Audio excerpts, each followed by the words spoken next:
नमस्कार, आप देख रहे हैं पीडीएस न्यूज। मैं हूं पीसी सैनी। त्रिवेणी धाराजी में दर्दनाक सड़क हादसा, 3 की मौत, एक पल में परिवार उजड़ गया।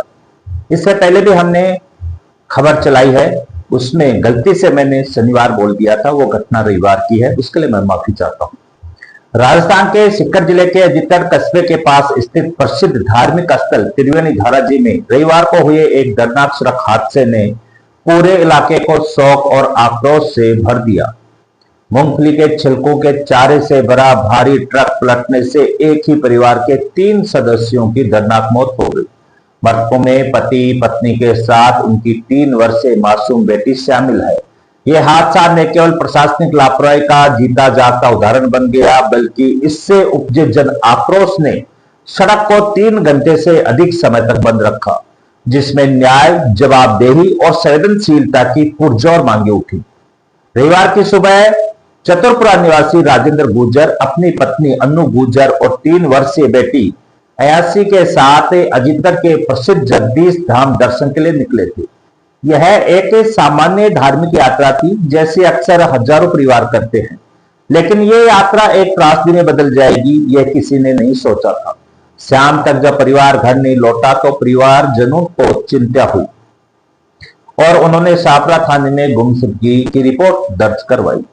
उसी दिन त्रिवेणी धाराजी क्षेत्र में यानी रविवार को एक भारी ट्रक जो मूंगफली के छिलकों के चारे से लदा हुआ था, अनियंत्रित होकर सड़क पर पलट गया। ट्रक के नीचे दबे होने की आशंका शुरू में किसी को नहीं थी। पुलिस मौके पर पहुंची, ट्रक को हटाया और लौट गई, लेकिन उन्होंने ये नहीं देखा कि ट्रक के नीचे कुछ दबा हुआ है, वह भी 3 जिंदगियां। यही वह बिंदु है जहां प्रशासन की लापरवाही सामने आती है। शापरा पुलिस जब गुमशुदगी की रिपोर्ट पर काम कर रही थी, तब इनकी आखिरी लोकेशन दुर्घटना स्थल की थी। उसके बाद सोमवार को चारे को हटाना शुरू किया, तब शव दिखे और परिजनों को घटनास्थल पर बुलाया गया। उसके बाद हृदय विदारक दृश्य तब सामने आया जब चारे के नीचे से एक एक कर 3 शवों को निकाला। शवों के बाहर निकलते ही स्थिति विस्फोटक हो गई। परिजनों ने दुर्घटना स्थल पर ही शव रखकर सड़क मार्ग जाम कर दिया। देखते ही देखते हजारों ग्रामीण वहां इकट्ठे हो गए और उन्होंने पुलिस प्रशासन के खिलाफ नारेबाजी शुरू कर दी। परिजनों ने हादसे में लापरवाही बरतने वाले अधिकारियों और पुलिस कर्मियों पर कार्रवाई, मृतक परिवार को आर्थिक सहायता और नौकरी, मुख्यमंत्री राहत कोष से विशेष मुआवजा की मांगे रखी। सड़क पर यातायात पूरी तरह से ठप हो गया और हालात बिगड़ते देख प्रशासन हरकत में आया। करीब 3.5 घंटे तक परिजन और ग्रामीण धरने पर डटे रहे। मौके पर श्रीवास्तव एसडीएम अनिल कुमार, डिप्टी उमेश गुप्ता, तहसीलदार जगदीश प्रसाद बेरवा, अजितगढ़ प्रधान शंकरलाल यादव और उपेंद्र यादव सहित कई प्रशासनिक अधिकारी और जनप्रतिनिधि पहुंचे। लगातार बातचीत, समझाइश और संयम के प्रयासों के बाद परिजन सहमत हुए। परिजनों ने एसडीएम को अपनी मांगों को लेकर मुख्यमंत्री के नाम ज्ञापन सौंपा।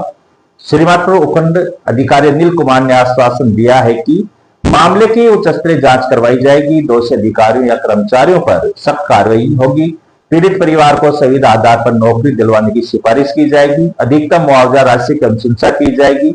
मुख्यमंत्री राहत कोष से आर्थिक सहायता दिलवाई जाएगी। वार्ता समाप्ति के बाद शवों को अजितगढ़ उपजिला अस्पताल ले जाया गया, जहां पोस्टमार्टम करवाया गया और बाद में शव परिजनों को सौंपे गए।